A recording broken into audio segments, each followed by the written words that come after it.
गर्दी पडली म्हणून मग न जाणो नकळे भविष्य काळाच्या उदरात काय लपून राहिला मी कोणी सांगू शकत नाही. तुझ्या म्हणण्याला विश्वास ठेवून जर की माझ्या ऐवजी दुसऱ्या कुणातरी पाठवलं असेल न जाणो नकळे त्याच्या दुर्दैवानं जर का तो काळाच्या भक्षस्थळी पडला तर त्याची बायको ज्यावेळी आपला पांढरा फटफटीत जवळ घेऊन माझ्या डोळ्यासमोर उभे राहील त्यावेळी त्याच्या प्रश्नाचं काय उत्तर देऊ? सांगा युवराज, किंवा स्वतःची कातडी वाचवण्यासाठी तुमच्या ऐवजी तुम्ही माझ्या पतीला पाठवला म्हणजे तुझं सौभाग्य ते सौभाग्य आणि त्या स्त्रीच्या सौभाग्याला किंमत नाही. तू युवराज आहेस म्हणून आणि ती एक सामान्य पत्नी आहे म्हणून कोणीच नाही. माझा जीव द्या, मला दूषण द्या. जसा आपण इतर स्त्रियांचा विचार करता माझा कावळ सुशिला माझे सौभाग्य मला प्रिय आहे. सुशिला तू कोण आहेस याचा पूर्ण विचार कर. नाही विचार कर. तू कोणी सर्वसामान्य स्त्री नव्हेस. तू एका युवराजाची पत्नी आहेस, युवराज्ञी आहेस. आम्ही साम्राज्य आहे हस्तिनापुराची. अर्थात स्वार्थापेक्षा त्यागाला जास्त महत्व आहे. भावनेपेक्षा कर्तव्याला जास्त किंमत आहे. अर्थात आपण मला समजवण्याचा स्वतःचा विचार करण्यापेक्षा दुसऱ्याचा विचार पसंत करायला हवा. कावडून करू. माझे सौभाग्य मला प्रिय आहे. मग मी इतरांचा विचार का करू? याला कारण आहे समोर संकेत दिसतोय. देवाने दिलेला संकेत दिसतोय. आपण शकून दिसतोय. सुशिला माझ्या मनाची गालवा गळव नाही गवडा. प्रत्येकाला जर का असा स्वार्थी विचार केला असेल, तू नाही का जाणार? प्रत्येकाला असा जर का स्वार्थी विचार केला मी हात जोडतो तर त्यात कुणी करावा? एखादा शेतकरी, सामान्य शेतकरी ज्यावेळी शेताची मशागत करतो ना, ज्यावेळी जमिनीची नांगरणी केली जाते त्यावेळी धान्याचे काही दाणे तो जमिनीत पेरणी करतो. ज्यावेळी ते जमिनीत गाडले जातात त्याच वेळी भूमीच्या वर सोन्याचं सुंदर पीक उगवलं जातं आणि त्याचमुळे कुणाची तरी भूक शमली जाते. हा निसर्गाचा नियम झाला ना. मग यात माझा काही संबंध? याला संबंध आहे. तो त्याच जर का त्या दाण्याने दाखवलाच नसेल तर सारी जनता उपाशी मरणार आहे. मग तो त्याच जर का ते दाणे दाखवू शकतात तर माणूस म्हणून जन्माला आलेला मी आणि तू का दाखवू शकत नाही? ज्ञानेश्वर मला बाकीचं ज्ञात नाही. हे नादर जग मला बाजू नका. मी तुम्हाला सांगते माझ्या मला त्या करू नका. आणि जर तुम्ही इच्छा केला असाल तर मी तेवढं मला माना. माझा जीव ठेवा. मी नव्हते ना. माझं सौभाग्य मला प्रिय आहे. माझा मार्ग सोडणार नाही. आनंदाची गोष्ट सांगायची स्वार्थासाठी तेव्हा स्वतःचं सौभाग्य या जगात हटेल करावं. पण अनेक स्त्रियांच्या सौभाग्याची तू स्वतःला करण्यासाठी करतो. आजच्या किती जाऊ नका. तू जर हटवली नाही झाली असती तर तोडलं तुझं आणि माझं पती पत्नी राहतं.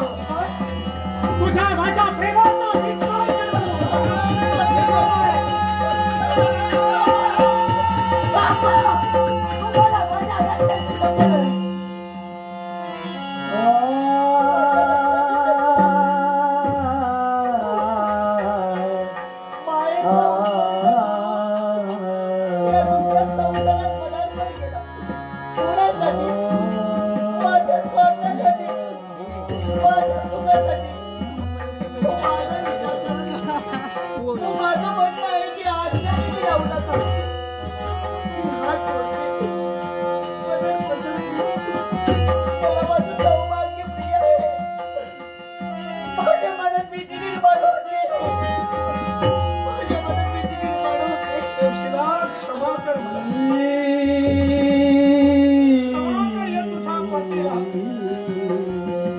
आवेशाच्या भरात विसरलो.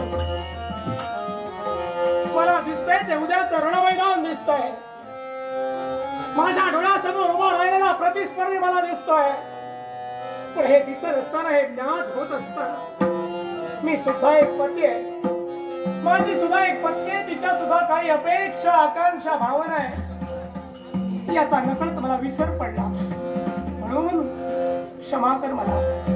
देवा काळजाची हाक ऐकाय गदाधरी निश्चित मला तुझ्या भावनांचं महत्व आहे. आतापर्यंत तुमच्या माझ्या शब्दाबाहेर या जीवाची वाट तर वेळे ही वेळ भावने गुंतून जाण्यासाठी झाली. धावली. ही वेळ आहे ती आणीबाणीची आहे. तुला काय वाटतं मी हे स्वार्थासाठी करतोय का? स्वतःच्या सुखासाठी, स्वतःचा मोठेपणा मिळवण्यासाठी हा पुरुरवा हे घडवतोय.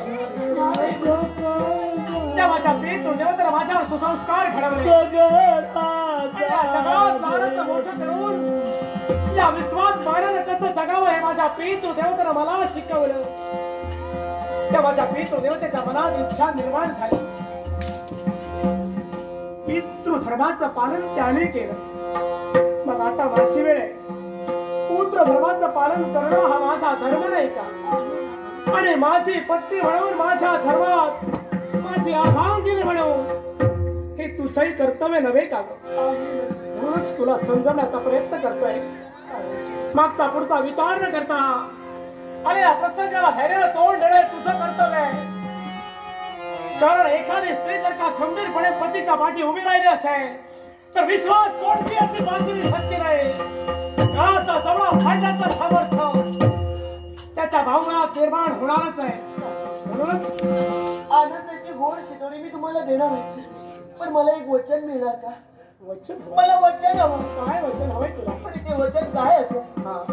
युद्धात विजय प्राप्त झाल्यानंतर तुमचं पहिलं पाऊल या सुशीलाच्या मंदिरी पडेल. त्या वचन तिला वचन तुला विजयश्री संपादन करून येईनच आहे. पहिलं पाऊल पडेल ते तुझ्या मंदिरी.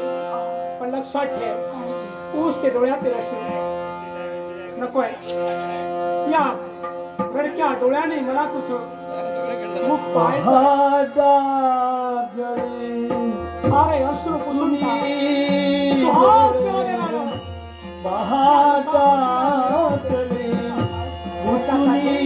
स्वतःचा सांभाळ कर.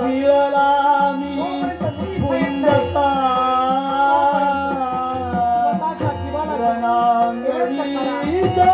या युगात या आनंदी युगात देतोय. त्याप्रमाणे वागण्याचा प्रयत्न कर.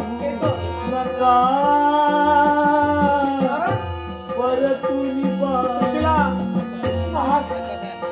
साऱ्या रणकुटुंबी बाजू लागलेले आहेत. अर्थात युद्ध केव्हाही सुरू होऊ शकतं. सुसज्ज रणवे आपलं कर्तव्य. दिला तुला आशीर्वाद. हर्ष केवळा एकदाच जीवन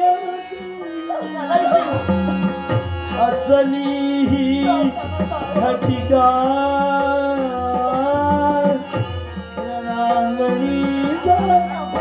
सुखी राजता परतुनी पाहू नका. परतुनी